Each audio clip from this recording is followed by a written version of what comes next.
Welcome everyone to Things Around 8. Dear friends, in this video we will talk about harsh criticism made by former President Trump, who accused President Biden of being responsible for the Russian invasion of Ukraine. And if you are not yet subscribed to the channel, subscribe now and hit the notification bell so you don't miss any news. During a podcast interview, former President and current presidential candidate Donald Trump harshly criticized his opponent, President Joe Biden, on a long series of topics, with the harshest criticism referring to Biden's alleged role in the Russian invasion of Ukraine. In the first year of Biden's presidential term, Vladimir Putin, in coordination with his closest ally, the Belarusian dictator Alexander Lukashenko, initiated many maneuvers along the Ukrainian border, including on the Belarusian side. According to Putin and Lukashenko, it was all just maneuvers aimed at training and increasing the readiness of troops, with many countries, including President Biden's United States, accusing Russia of actually preparing for an invasion. These accusations have always been refuted by Putin and Lukashenko, calling them alarmist and provocative.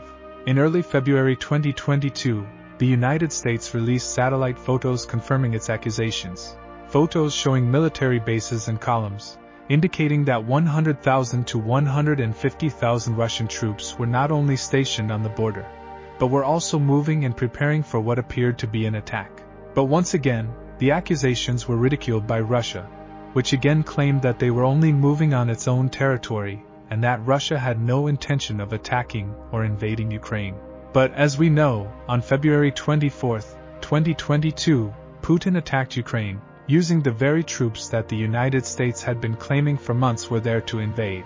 Among the many reasons Putin used to justify his invasion, one stood out: Ukraine's desire to join NATO. In Putin's view, Ukraine should exist only as a Russian vassal state, a state directly subject to the Kremlin's orders and without a will of its own. Therefore, the prospect of Ukraine joining NATO was inconceivable to Putin. Soon after the invasion, Putin put together other arguments to justify his aggression, the main one being Russia's territorial expansion, with Putin claiming to have the right to invade and annex 20% of Ukrainian territory. Those who follow the channel here know that this war is far from over, with Russia and Ukraine balancing each other in a conflict with no end in sight. A war that, as we all know, also unfolds in other areas, such as propaganda and information. And it is precisely in this area that Trump attacks his greatest political adversary, President Biden. According to Trump, one of the main culprits for the Russian invasion of Ukraine is President Biden, with Trump claiming that Putin only wanted to talk in order to obtain guarantees for Russia's security. These guarantees included refusing Ukraine's entry into the alliance. In the interview given to the podcast and in several interviews and speeches made since the beginning of the Russian invasion, Trump said that what Putin did throughout 2021, moving and positioning thousands of troops and vehicles along the Ukrainian border, was just a way he found to pressure Ukraine and the United States to negotiate. A negotiation that, in Trump's opinion, should involve two main points: the ceding of Ukrainian lands and the promise that Kiev would never, at any time, join NATO.